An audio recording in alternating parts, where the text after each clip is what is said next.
Hello and welcome to Hungry Girl Cooking. I'm your host and we're about to make some awesome pork chops. But before you get started, we're going to need to go over the ingredients. You're going to need 4 to 5 pork tenderloins, 1 bunch of green onions, 1 bunch of cilantro, some coarse kosher salt, some garlic powder, some ground black pepper, and some olive oil. We're going to start off by chopping up the green onions. You want a nice coarse chop. I'm chopping up the entire bunch because I'm cooking about 5 pork chops. But if you're cooking more or less, this will dictate how many you're cooking. Also, I'm going to cut all the way down to the bowl, as you see here.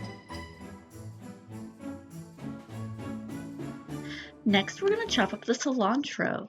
I'm just roughly grabbing bunches of the leaves off of the bushel and making sure that the bigger stems are not in my chopping pile because those don't taste as well.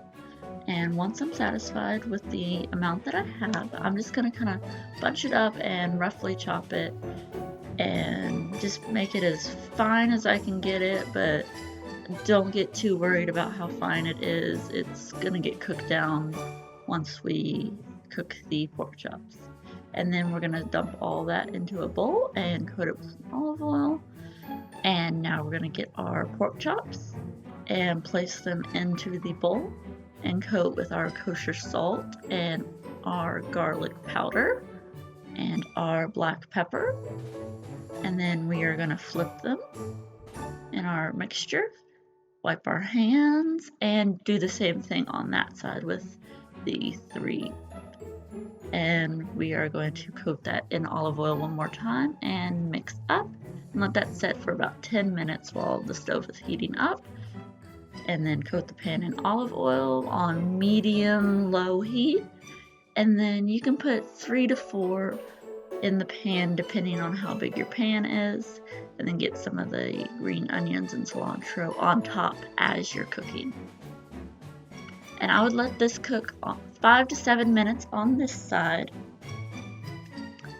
Just continually watching the meat and watching your stove, adjusting the heat as necessary. Every stove is different, so you always have to know your stove and know how your meats cook on your stove, which is very important.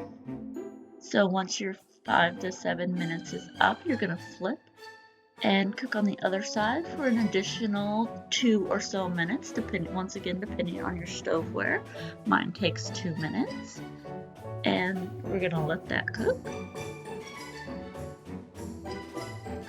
And once that's done, we're gonna move it over to the plate and place the remaining 2 on the pan and get the rest of that yummy green onions and cilantro on top and continue to let that cook, repeating once again with the 5 to 7 minute and 2 minute rule. And now that those are done, don't forget to like and subscribe and comment down below what you'd like to see me cook next.